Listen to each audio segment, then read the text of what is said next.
Good evening all of you. आज मैं class 7th का 11th चैप्टर के क्वेश्चन आंसर समझाने जा रही हूँ। पाठ में दिए गए दोहे की कोई पंक्ति कथन है और कोई कथन को प्रमाणित करने वाला उदाहरण। इन दोनों प्रकार की पंक्तियों को पहचान कर अलग अलग लिखिए। कथन कौन से हैं इसमें? कही रहीम संपत्ति सगे बनत बहुत बहुरीत। दूसरा है इसका पॉइंट, जाल परे जल जात बही तजी मीनन को मोय रहमन मछली नीर को तऊ न छाड़ित छोय। इसका तीसरा पॉइंट है, कही रहीम पर काज हित संपत्ति सचहि सुजान। और चौथा वाला है, धनी पुरुष निर्धन भये करी पाछली बात। और फिफ्थ वाला है इसका पॉइंट, धरती की सी रीत है शीत धाम ओ मुँह में। अब इसका प्रमाणित करने वाले उदाहरण हैं, विपत्ति कसौटी जे कसे तेई साचे मीत। इसका दूसरा पॉइंट है, रहमन मछली नीर को तऊ न छाड़ित छोड़।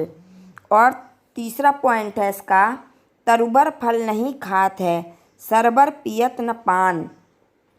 और चौथा वाला है इसका पॉइंट, थोथे बादर कुंवर के जेव रहीम दहरात। और पांचवा है, जैसी परे सो सही रहे त्यो रहीम यह दे। अब मैं आपको दूसरा क्वेश्चन बताने जा रही हूँ। रहीम ने क्वार के मास में गरजने वाले बादलों की तुलना ऐसे निर्धन व्यक्तियों से क्यों की है जो पहले कभी धनी थे और बीती बातों को बताकर दूसरों को प्रभावित करना चाहते हैं। दोहे के आधार पर आप सावन के बरसने और गरजने वाले बादलों के विषय में क्या कहना चाहेंगे? रहीम ने कुंवर के महीने में आकाश में छाने वाले बादलों की तुलना निर्धन हो गए व्यक्ति से इसलिए की है क्योंकि जिस प्रकार से निर्धन हुए व्यक्ति के पास धन तो रहता नहीं है, वो मौखिक रूप से किसी की मदद का आश्वासन या धमकियां तो दे सकता है परंतु वास्तव में कुछ कर नहीं सकता, ठीक उसी तरह से कुंवर माह के जलहीन बादल गरज तो सकते हैं परंतु बरस नहीं सकते। सावन के बादल जलयुक्त होते हैं तो गरजने के साथ बरसते भी हैं।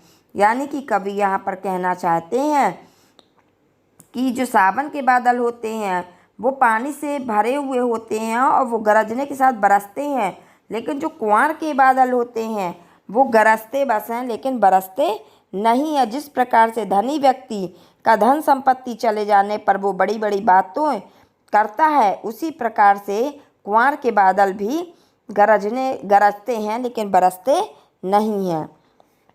दोहे से आगे, नीचे दिए गए दोहे में बताई गई सच्चाइयों को यदि हम अपने जीवन में उतार लें तो उनके क्या लाभ होंगे, सोचिए और लिखिए। तरुबर फल सचहि सुजान, यानी कि पेड़ों और सरोवर की भांति ही यदि हमारा स्वभाव भी परोपकारी बन जाए, जिस प्रकार से पेड़ और तालाब अपने स्वभाव के कारण परोपकारी बनते हैं यानी कि दूसरों का उपकार करते हैं, उसी प्रकार से अगर हमारा जीवन भी परोपकारी बन जाए तो हमारा जो जनजीवन है वो सुखमय हो जाएगा। लोगों में कटुता यानी कि बुराई, द्वेष और विषमता कम होगी और सद्भावना बढ़ेगी। यानी कि लोगों में ये जो बुराइयां हैं तो वो कम हो जाएंगी और सद्भावना यानी कि प्रेम बढ़ेगा।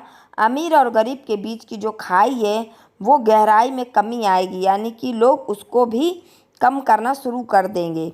दूसरा है, धरती की सी यह दे, यदि हमें दोहों में वर्णित यथार्थ स्वीकार कर लें, यानी कि जो सच्चाई है दोहे में उसको अगर हम स्वीकार कर लें तो हमें दुख की अनुभूति कम होगी, जीवन हमारे लिए आनंददायी बन जाएगा। हमारा जीवन है जो वो हमें आनंद देगा। हम बीमारियों तथा रोगों से बचे रहेंगे क्योंकि हमारा शरीर हर तरह की परिस्थितियों को सहने के योग्य बन जाएगा। यानी कि चाहे गरीबी हो, चाहे अमीरी हो, चाहे जैसी परिस्थिति हो, उसको सहने के लिए हमारा शरीर सहने योग्य बन जाएगा और हमारा जो जीवन है वो सुखमय बन जाएगा। भाषा की बात, निम्नलिखित शब्दों के प्रचलित हिंदी रूप लिखिए।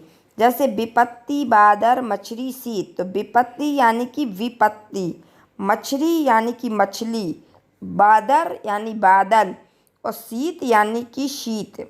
नीचे दिए गए उदाहरण पढ़िए। बनत बहुत बहुरीत, जल परे जल जात बही, यानी कि जब एक वर्ण की आवृत्ति कई बार होती है तो वहाँ पर अनुप्रास अलंकार होता है। उसी के कुछ एग्जाम्पल दिए गए हैं यहाँ पर। उपरोक्त उदाहरणों की पहली पंक्ति में बा का प्रयोग कई बार किया गया और दूसरे में जा का प्रयोग। इस प्रकार बार बार एक ध्वनि के आने से भाषा की सुंदरता बढ़ जाती है। वाक्य रचना की इस विशेषता के अन्य उदाहरण खोज कर लिखिए। इसी प्रकार के कुछ अन्य उदाहरण निम्नलिखित हैं। चारू चंद्र की चंचल किरणें खेल रही थी जल थल में, यानी कि यहाँ पर चार चा की आवृत्ति कई बार होने के कारण यहाँ पर इन पंक्तियों में सब में अनुप्रास अलंकार है। रघुपति राघव राजा राम, रा की आवृत्ति हो रही है यहाँ पर बार बार। रावण रति बिरब रघुवीर, यानी कि रा की कई बार वर्ण की आवृत्ति हो रही है, इसलिए इन पंक्तियों में अनुप्रास अलंकार है। तरनी तनुजा तट तमाल तरुबर बहु छाए, यानी कि ता की आवृत्ति यहाँ पर बार बार हो रही है। जो खग होसो बसेरो करो मिली कलंदी कूल कदम की डारन, यानी कि का की आवृत्ति होने से यहाँ पर अनुप्रास अलंकार है। मुदित महापति मंदिर आए, माँ की आवृत्ति यानी कि माँ वर्ण की आवृत्ति बार बार होने से यहाँ पर अनुप्रास अलंकार है। और विमल वाणी में वीणा ली कमल कोमल कर में सप्रति, यानी कि वा और का की आवृत्ति बार बार होने से इन पंक्तियों में अनुप्रास अलंकार है। आई होप कि आपको ये वीडियो समझ में आई होगी। Thank you.